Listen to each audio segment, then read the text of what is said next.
a crisp Los Angeles morning in 1967, a 73-year-old King Vidor leafed through decades-old case files, convinced he could solve a mystery that had haunted Hollywood for nearly half a century. The legendary director was investigating the 1922 murder of filmmaker William Desmond Taylor, a scandalous cold case everyone else had given up on. Vidor privately speculated he had pieced together what happened that night, and even claimed a retired detective admitted the original inquiry was shut down under pressure. "We were doing all right, and then before a week was out, we got the word to lay off." He never went public with his findings, but biographers later argued that Vidor had essentially cracked the case, and that he withheld his conclusions to protect those still living. It was an extraordinary late-life chapter for a man whose entire career was extraordinary, a real-life detective turned by one of Hollywood's greatest directors. And Vidor's own life was just as astonishing, a man who not only witnessed the birth of cinema, but actively delivered it. Welcome to Hollywood Mysteries.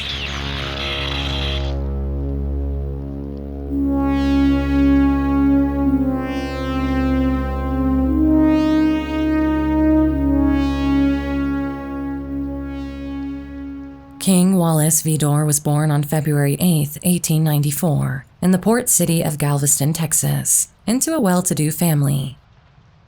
His father, Charles Shelton Vidor, was a successful lumber mill owner of Hungarian descent, and his mother, Kate, was descended from pioneer folk. She was even related by marriage to frontiersman Davy Crockett. King was not a nickname but his given first name, and it was a tribute to his mother's favorite brother, King Wallace. They named their sons in a way that suggested big ambitions in the Wallace family, it seems, but they could little have imagined that this newborn would one day become cinematic royalty. From the start, Vidor's life was wild, romantic, and dramatic.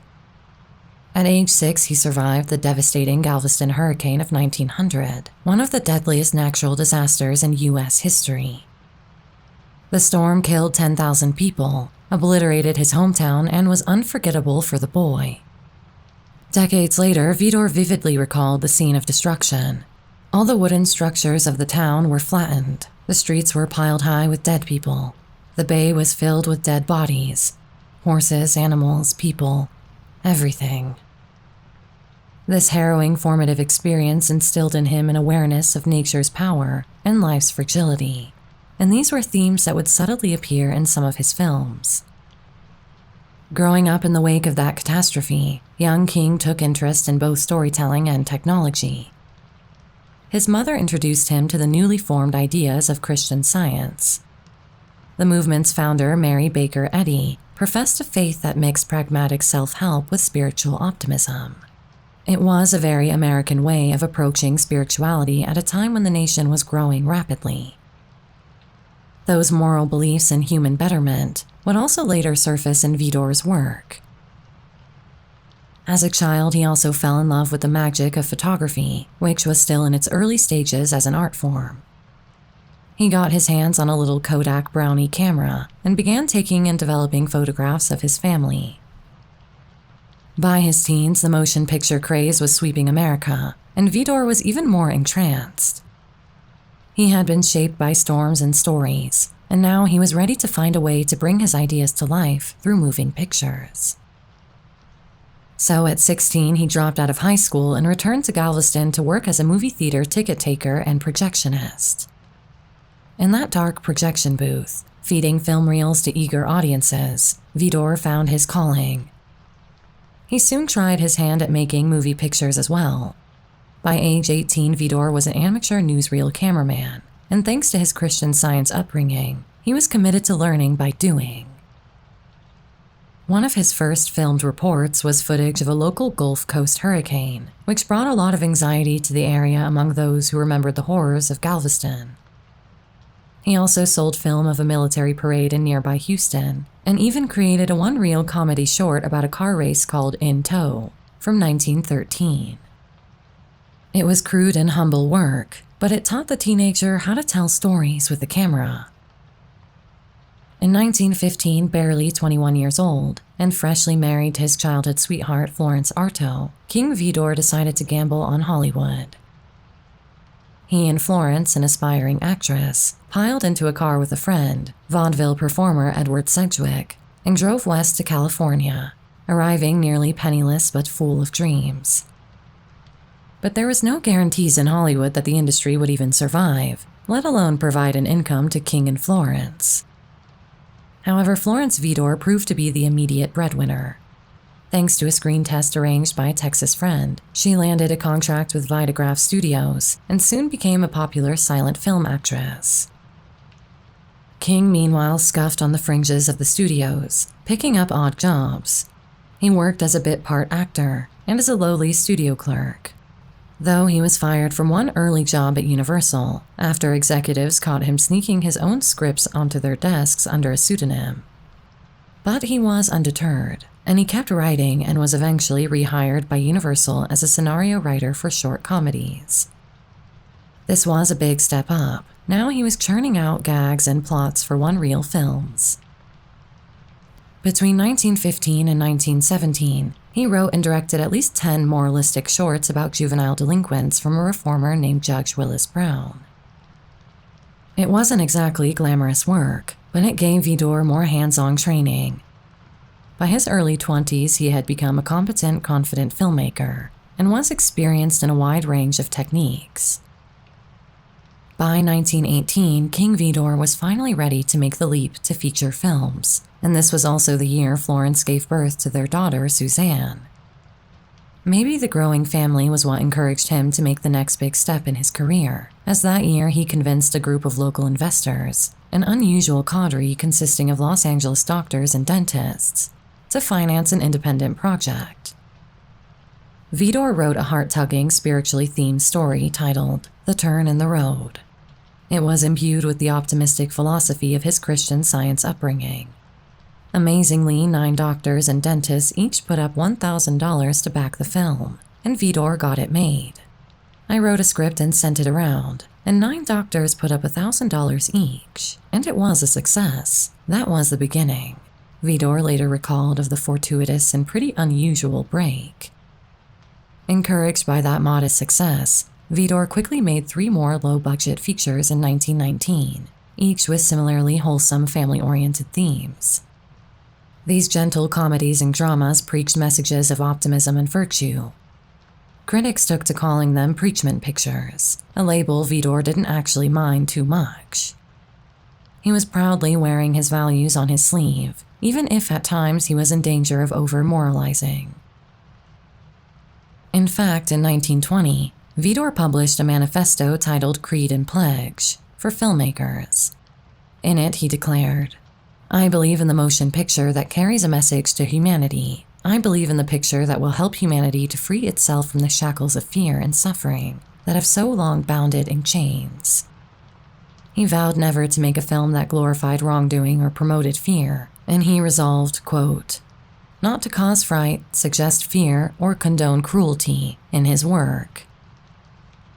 Such overly earnest proclamations certainly raised some eyebrows in freewheeling jazz-age Hollywood, and indeed Vidor would not always live up to this lofty creed. In fact, he later chuckled that right after publishing it, he was caught by newspapers playing poker for money. But the statement signaled how deeply Vidor cared about cinema's moral impact, even if this youthful solemnity would ease off later on. By 1922, he accepted an offer to direct films for Metro Pictures, then a major studio. He figured that reaching a wider audience would only amplify any message his films carried. His first assignment for Metro was to direct the screen adaptation of the stage hit Peg O' My Heart. The film was a box office hit, and this validated Vidor's leap to big league studios. Pleased with the results, Metro paired Vidor and Lorette Taylor again for another romance film, Happiness, which also did well in 1923. After years of scraping by independently, King Vidor was now a proven commercial director for a major studio. In 1924, Metro Pictures merged with 2 other companies to form the new studio Metro-Goldwyn-Mayer, and King Vidor hitched his wagon to the rising Hollywood powerhouse. The timing was perfect. MGM's production chief, the legendary boy wonder Irving Thalberg, was looking for prestige projects to put the young studio on the map. He gave Vidor the assignment that would make the director's career, a sprawling World War I drama called The Big Parade. Vidor threw himself into the project, to the expense of almost everything else. Florence left him and took their daughter with her. She would marry the violinist Jaska Heifetz, who would adopt Suzanne. Vidor's head had been turned many times during their marriage, not least by a bobbed-haired flapper named Colleen Moore, with whom he had an affair in 1921. King, meanwhile, had fallen madly in love with Goldwyn Pictures' new face of 1922, Eleanor Boardman, whose beauty and talent had just set Hollywood ablaze when she starred in the 1923 Rupert Hughes film, Souls for Sale. When The Big Parade premiered in 1925, it became an instant sensation. The film followed an American everyman, played by John Gilbert, who goes off to fight in the Great War, and it depicts his harrowing experiences in the trenches of France and a bittersweet romance with a French farm girl. Gilbert was already a major heartthrob at this time, which certainly helped the picture gain interest, although Vidor's direction was masterful. Gilbert would end up a sorry shadow of a man. His story is a real tragedy which I covered in a previous video, which I'll link on screen now if you want to check that one out later. Vidor's treatment of war in The Big Parade was both epic in scale and startlingly realistic in its brutality for the time. He showed infantry troops mowed down by machine guns and the agonies of battle with an honesty that audiences hadn't seen before.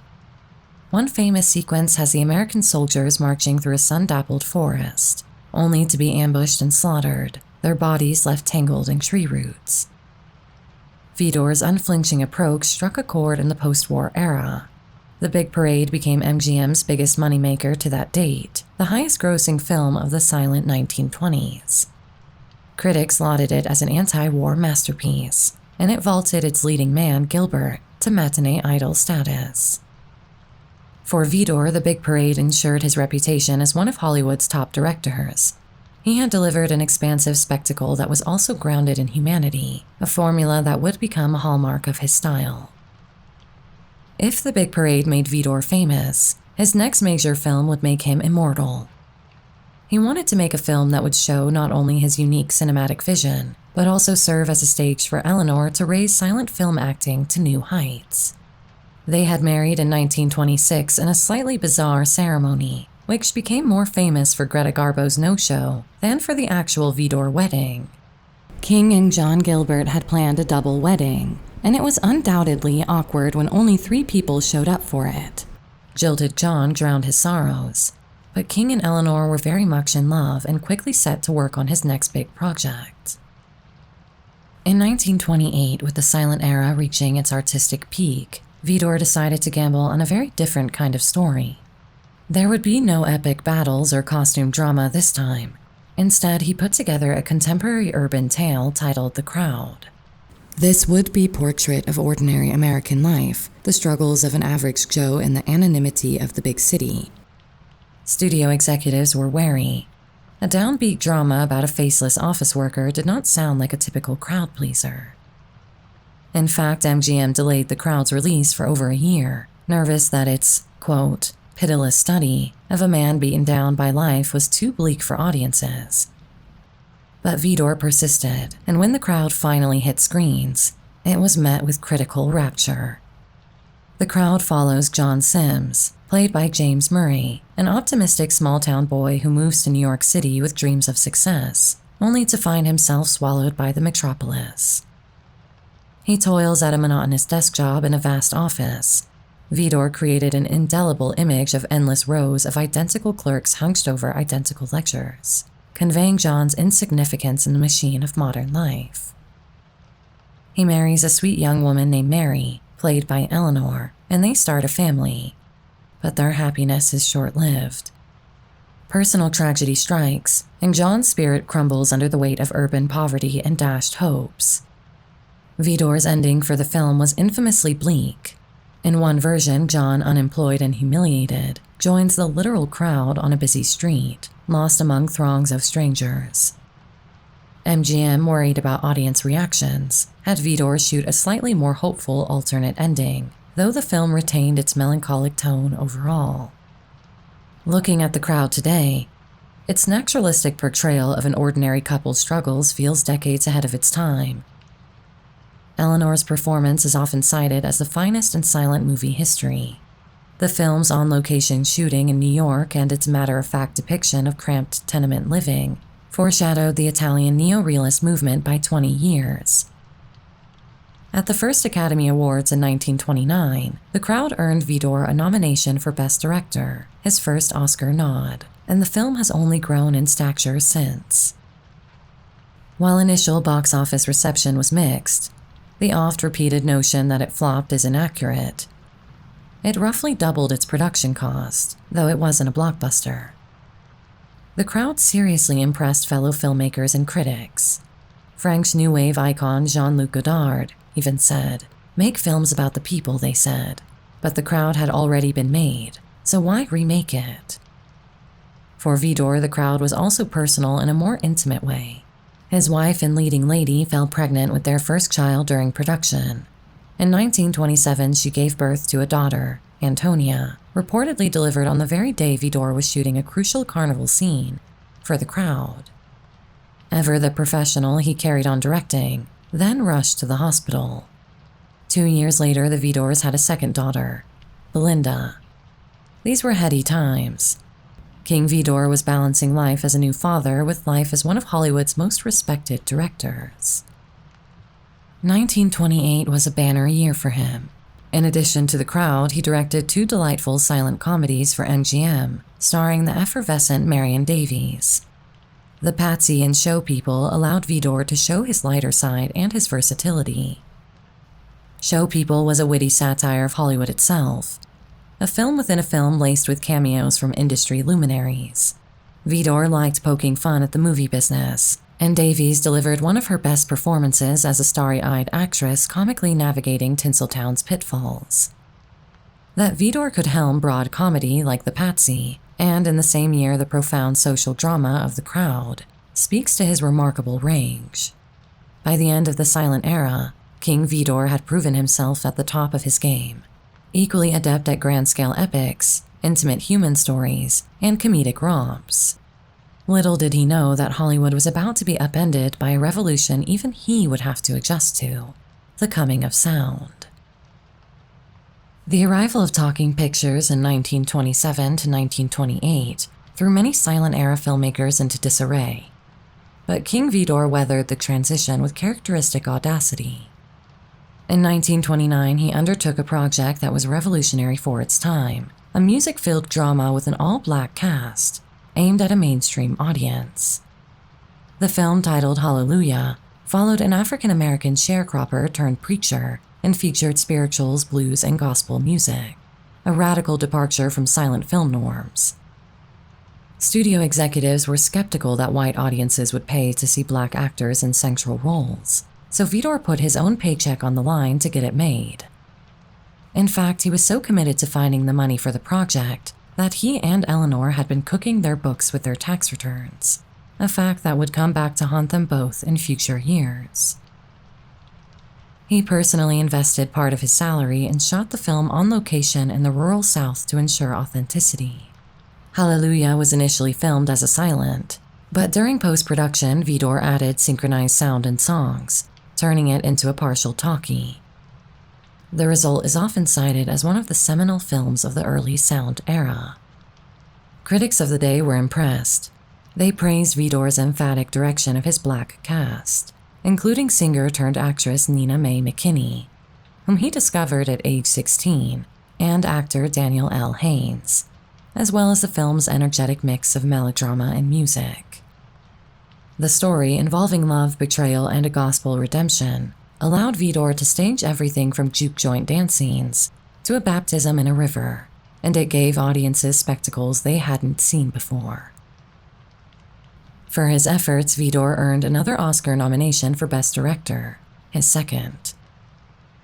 Hallelujah was not a commercial success. American audiences in 1929 were not quite ready to embrace a groundbreaking all-black production. and the film struggled at the box office. But its importance resonated through history.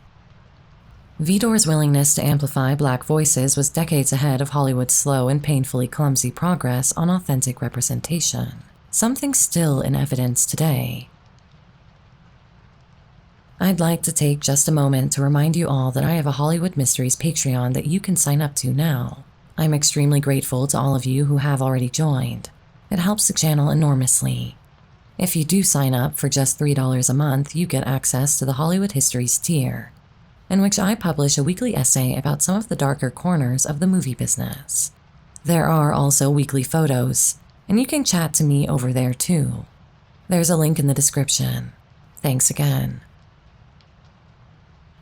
If Hallelujah dented Vidor's bank account without delivering immediate financial returns, he quickly rebounded with more conventional hits. This was a necessity at this point. A federal grand jury charged Vidor and his wife for evading income tax payments over the course of several years in the mid and late 1920s, and their Hollywood accountant was also indicted for preparing a false tax return for them. In other words, they were in serious financial trouble. Transitioning fully to talking pictures, King directed a string of popular films in the early 1930s. One of the most notable was The Champ from 1931, a drama about a washed-up boxer and his adoring young son. Vidor knew the script, essentially a sentimental melodrama, which could easily become syrupy, but he poured authenticity into the father-son relationship at its core. He coaxed a tearful, natural performance from child actor Jackie Cooper and guided burly star Wallace Beery to one of his defining roles as the alcoholic ex-prizefighter trying to make a comeback for his boy's sake. The Champ had audiences sobbing in theaters. The final scene is famously emotional and also cheering. It was a box office smash. At the 1932 Oscars, the film earned a nomination for Best Picture. Beery won the Best Actor Academy Award, in a rare tie that year, and Vidor picked up yet another Best Director nomination for himself. The movie's unabashedly maudlin approach, as one historian put it, was wildly effective. It confirmed that Vidor, often thought of as an artful director's director, also had the populist touch. He could move the masses with a simple and emotive story well told. While under contract at mighty MGM, Vidor sometimes chafed at the system, but he also thrived on the resources it provided. Interestingly, during this period, he occasionally worked outside MGM as well. In 1931, producer Samuel Goldwyn borrowed Vidor to direct Street Scene for his own company, a gritty adaptation of an Elmer Rice stage play about tenement life in New York. Street Scene allowed Vidor to exercise his social realist instincts again. It's essentially a day in the life of a working-class neighborhood, with an ensemble of characters facing infidelity, unemployment, and prejudice.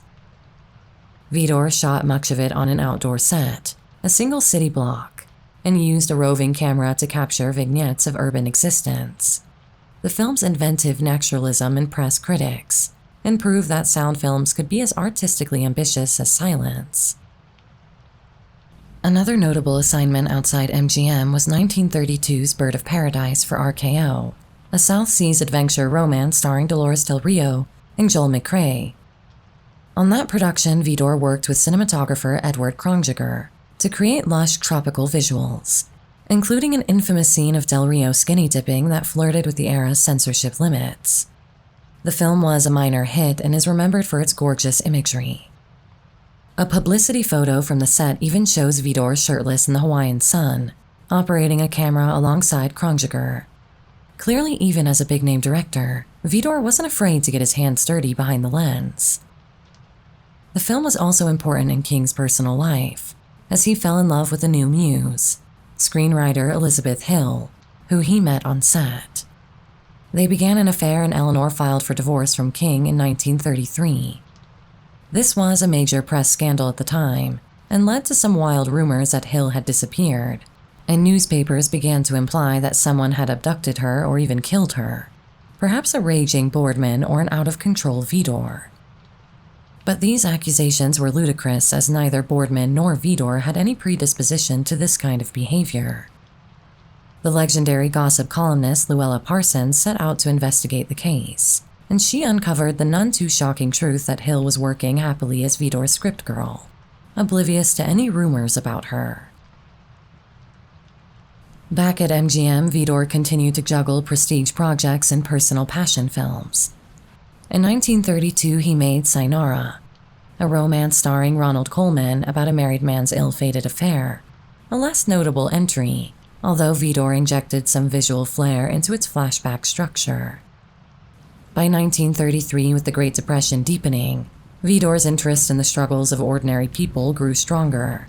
He directed The Stranger's Return, a quiet folksy story of a farm family, and then prepared what would become one of his most personal films, Our Daily Bread. As the Depression ravaged America, Vidor became determined to address the crisis on screen. MGM, however, was hesitant. In the early 1930s, studios were skittish about socially provocative material, especially anything that might offend financiers or the general public's desire for escapism. Vidor conceived Our Daily Bread as a sequel of sorts to The Crowd, imagining what might happen if a struggling urban couple fled the city to try farming. The film's premise was just as daring.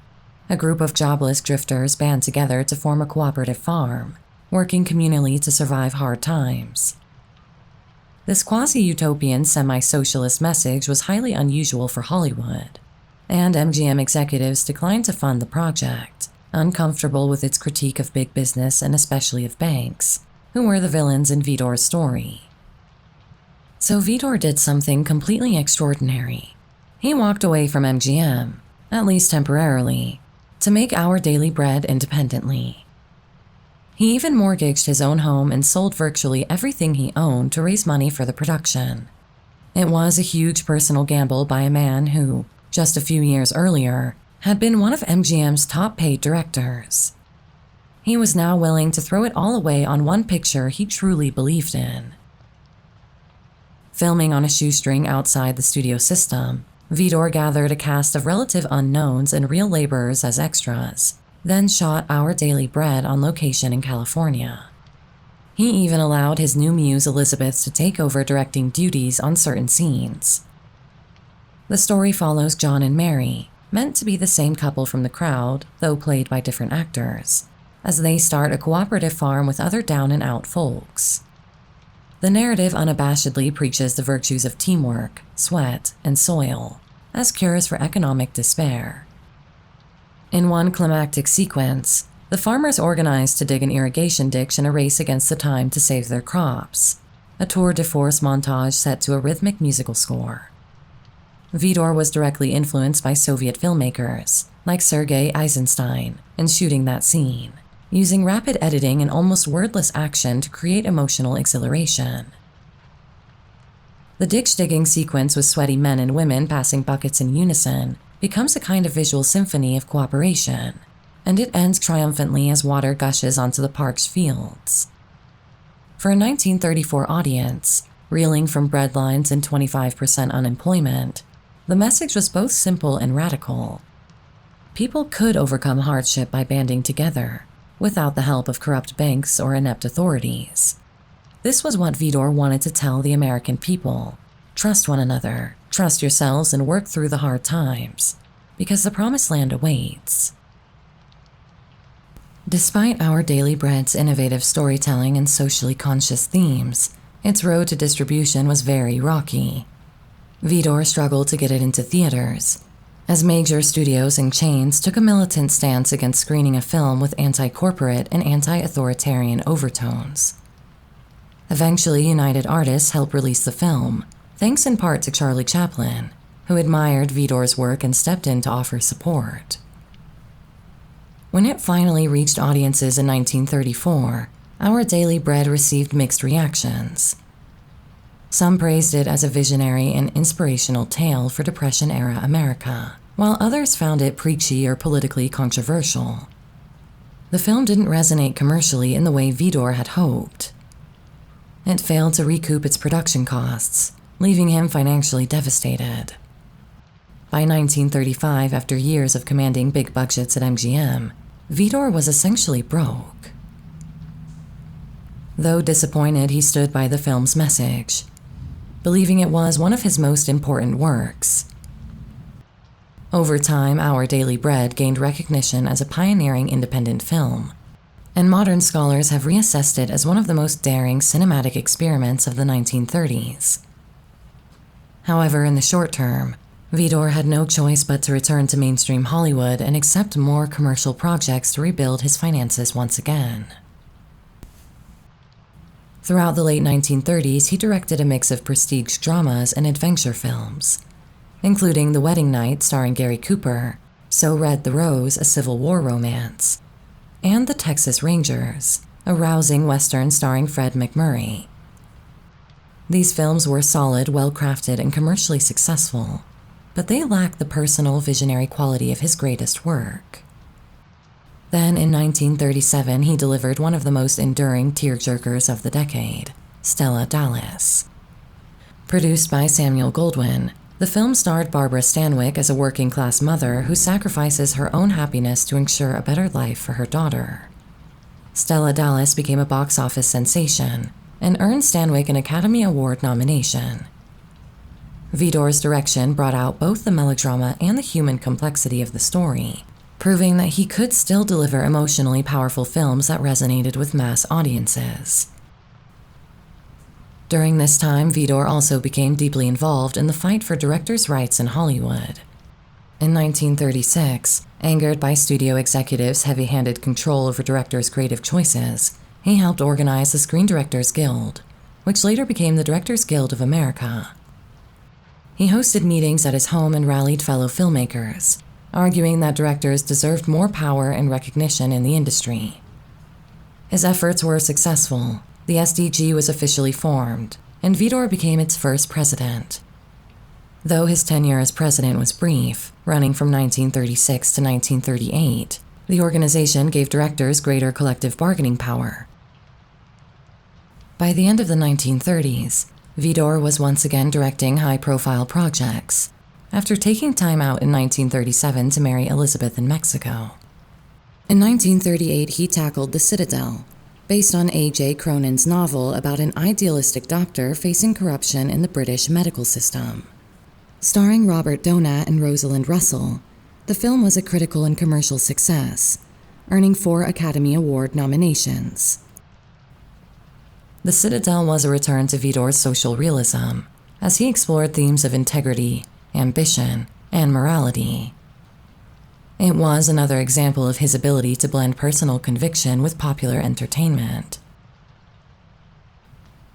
As World War II loomed, Vidor turned his attention to what he saw as his most ambitious film yet, a sweeping epic about American industrial progress and the immigrant experience. The result was 1944's An American Romance, a massive production following a European immigrant's journey from poverty to building airplanes for the war effort.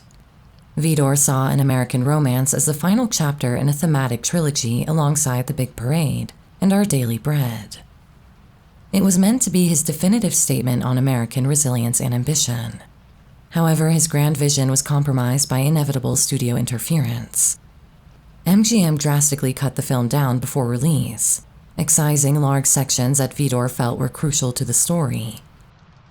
Upon its release, the film underperformed at the box office and was largely forgotten. This failure deeply wounded Vidor, who later called it the greatest disappointment of his career.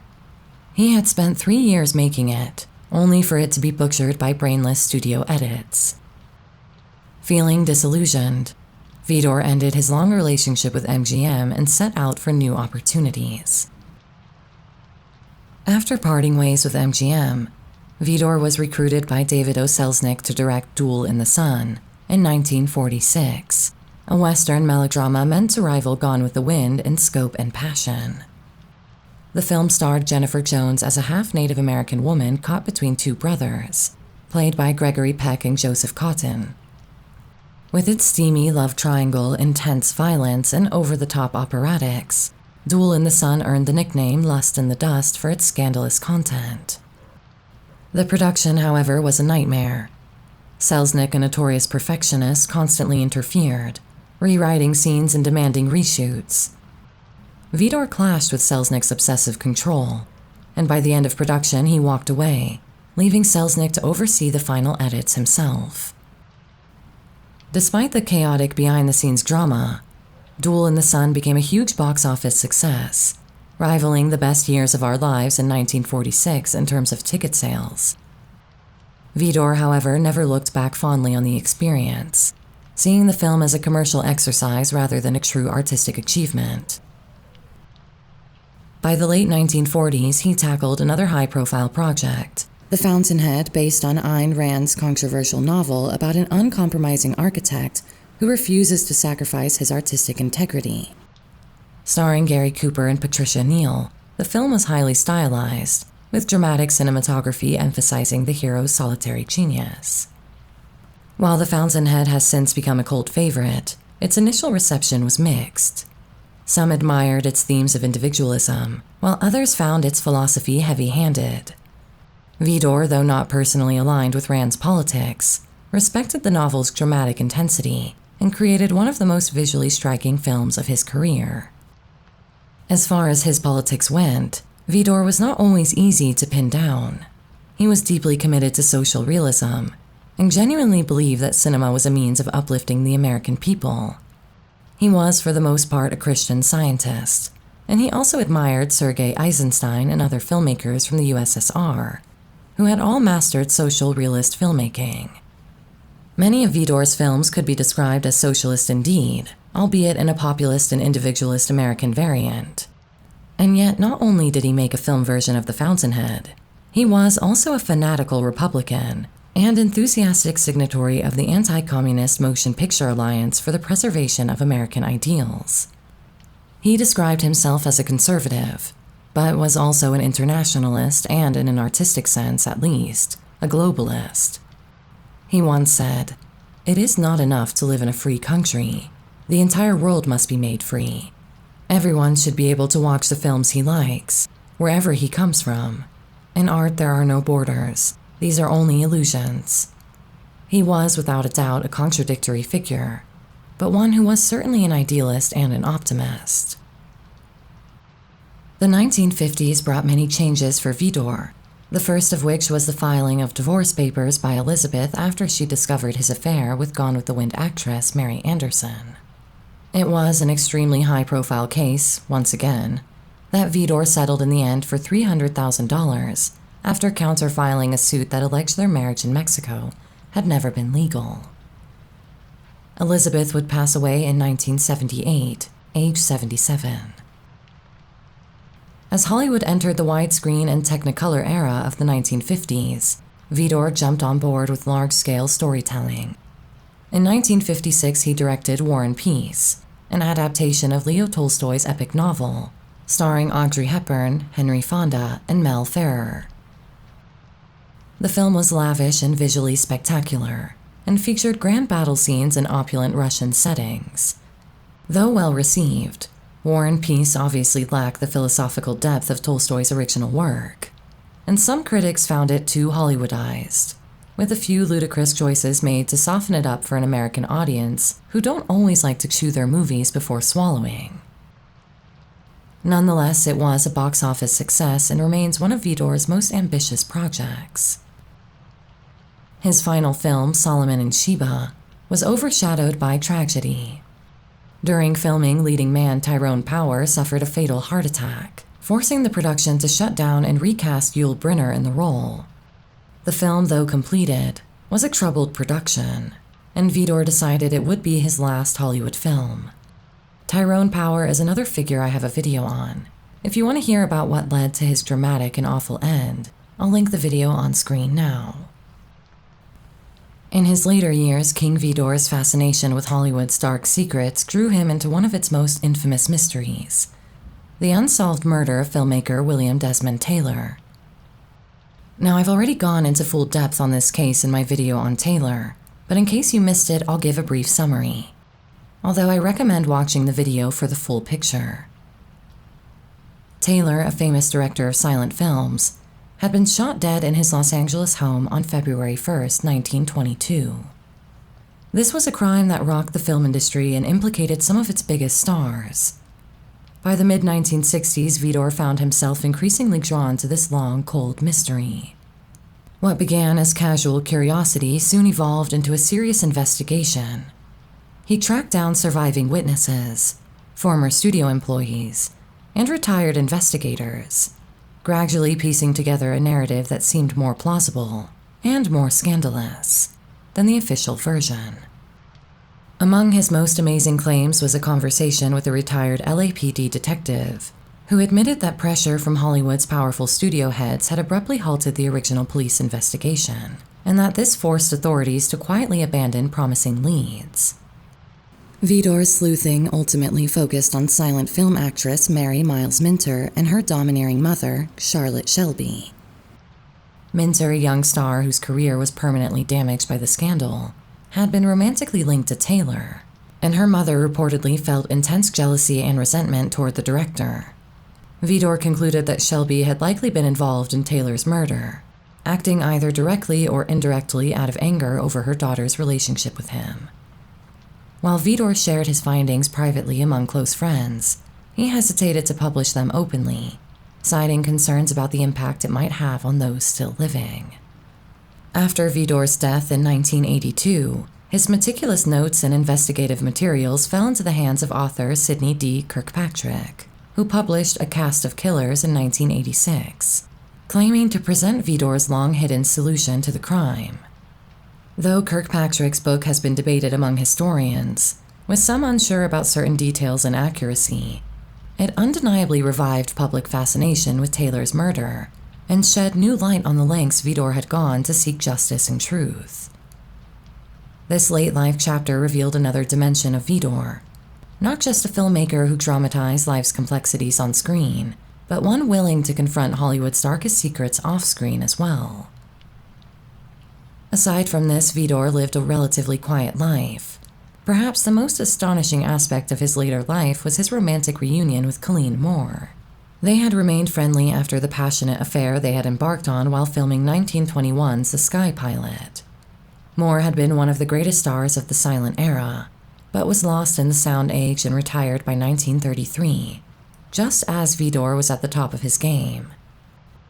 But in 1964, they fell in love all over again following the death of her third husband, and she remained King's devoted partner for the rest of his life.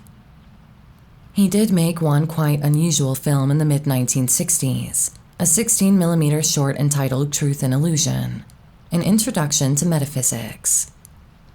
The film was never commercially released, which is perhaps a shame as his slightly trippy and spiritual views of the time could well have found an audience in the 1960s, by which time there was a major revival of interest in some of Vidor's spiritual influences like Walt Whitman and Ralph Waldo Emerson among the hippie community. Curiously enough, he also went to Moscow to sit on the jury of the 1969 Moscow Film Festival.